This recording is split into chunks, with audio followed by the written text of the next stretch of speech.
Hello நண்பா, இன்னைக்கு நான் உங்களுக்காக கொண்டு வந்திருக்க படத்தோட பேர் தான் அந்த GOAT, the greatest of all time Thalapathy விஜயோட படம் தான். இந்த படத்தோட ஸ்டோரி பிளாட் தான் நம்ம அனலைஸ் பண்ண போகிறோம். நீங்கள் அடுத்த தளபதி ஃபேனாக தான் மறக்காமல் இந்த வீடியோக்கு லைக் பண்ணிட்டு நம்ம சேனல் மறக்காமல் சப்ஸ்கிரைப் பண்ணிக்கோங்க. ஸோ தளபதியோட கடைசி படம் இதுவான்னு சொல்லி கேட்டிங்கன்னா அதுவும் ஒரு டவுட்டாக தான் இருக்குது. ஏன்னா அவர் சைட்லேருந்து எந்த ஒரு அஃபிஷியல் அனௌன்ஸ் மட்டும் இன்னும் அவரு கொடுக்கல. இதை தாண்டி வெங்கட் பிரபு வேறு ப்ரெஸ் மீட்டில் இந்த படத்தோட ஸ்டோரியை பற்றி லைட்டாக எடுத்து வேற விட்டுருக்காரு.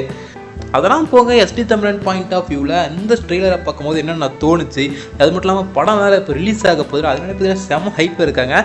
ஃபர்ஸ்ட் எல்லாத்துக்குமே ஹாப்பி விநாயகர் சதுர்த்தி சொல்லிக்கிறேன் நண்பா. நம்ம தலைவர் பர்த்டே ஒரு பக்கம். அப்படியே நீங்கள் எடுத்து நம்ம சேனலுக்கு புதுசாக இருந்தீங்கன்னா கொஞ்சம் சப்ஸ்கிரைப் பண்ணிக்கோங்க. பல வருஷமாக நானும் வீடியோ போட்டுருக்கேன்ப்பா. உங்களோட ஒவ்வொரு சப்ஸ்கிரைபும் எங்களுக்கு ஒவ்வொரு வீடியோ போகிறதுக்கு மோட்டிவேஷனாக அமையும். வாங்க ஸ்ட்ரைட்டாக இப்போ வீடியோக்குள்ளே போகலாம். ஸோ ட்ரெய்லர்னு எடுத்திங்கன்னா நம்ம தளபதியோட டைம் லைனே கிட்டத்தட்ட 3 விதமாக காமிச்சிருக்காங்க.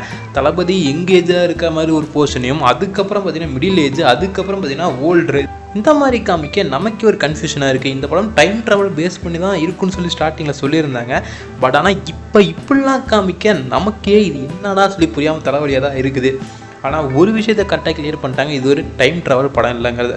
அது மட்டும் இல்லாமல் இது மங்காத்தாவோட கனெக்டாக இருக்குமான்னு சொல்லி ஃபேன் தியரி ஒரு பக்கம் சொல்ல, அதுக்கெல்லாம் நம்ம வெங்கட் பிரபுவே முற்றுப்புள்ளி வச்சு விட்டாரு. அண்ட் யுவன் சங்கர் ராஜா இந்த படத்துக்கு பாட்டை எப்படி எழுதியிருக்கான்னு கேட்டால் கன்ஃபார்ம் ஒரு ஃபேன் பாய் மூமெண்ட்டாக அவர் கொடுத்து வச்சுட்டாரு. படத்தில் ஸ்னேகா, மீனாட்சி சௌத்ரின்னு 2 பேர் இருக்காங்க. இதை தாண்டி ஒரு விஜய் வந்து பிளே பாயாக இருக்கிற மாதிரி வேற காமிச்சிருக்காங்க. ஸோ படத்தில் இன்னொரு பக்கம் பார்த்தீங்கன்னா ஸ்டார்ஸ்னா பிரசாந்த், பிரபுதேவா, அஜ்மல்னு சொல்லி அவங்க ஒரு கும்பலாக இருக்கிறாங்க. இதுக்கு நடுவில் ஜெயராம் வேற ஒருத்தர் இருக்காரு. அவர் பண்ணுற காமெடிலாம் ஆல்ரெடி பார்த்தீங்கன்னா ஓரளவுக்கு அல்டிமேட்டாக தான் இருக்கும். அதை தாண்டி இந்த படத்தில் என்ன பண்ண போகிறாருன்னு தெரியல. வெங்கட் பிரபு படம் எடுத்தால் கதை இல்லாமல் கூட படம் எடுப்பாரு, தம்பி இல்லாமல் படம் எடுக்க மாட்டான்னு எஸ்கே நான் சொன்ன மாதிரி இந்த படத்துலையும் நம்ம பிரேம்ஜி இருக்காரு. அட் ஃபைனலாக ட்ரெய்லர் பாயிண்ட் ஆஃப் வியூவில் ஸ்டோரின்னு சொல்லி கேட்டிங்கன்னா தளபதி விஜய் ஏதோ ஒரு மிஷினுக்கு போகிறாரு. அப்போ அந்த ட்ரெயினில் சும்மா பிளாஸ்ட் ஆகுது. அதுலேருந்து எவனோ ஒருத்தன் தப்பிச்சிடுறான். அவன் திருப்பியும் வந்து இந்த ஒரு ஸ்குவாடையே பழி வாங்கிறதுக்காக தெரிஞ்சிட்டு இருக்க.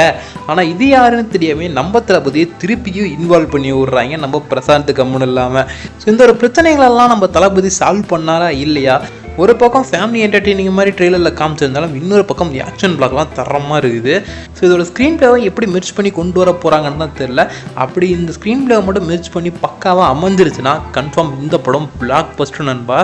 ஆல்பம் வந்து என்னை பொறுத்த வரைக்கும் யுவன் சங்கர் ராஜா பண்ணதிலே பார்த்தீங்கன்னா நிறைய சாங்ஸ் ஹிட் ஆகிருக்கப்பட். ஆனால் இந்த ஒரு ஆல்பம் எனக்கு ஃபர்ஸ்ட் நல்லா பிடிக்கலன்னு தான் சொல்லியாமல் கடைசியாக மட்டங்கிற ஒரு சாங்கை வேறு ரிலீஸ் பண்ணி அதை இன்னும் வேறு கொடுமைப்படுத்தி விட்டாங்க.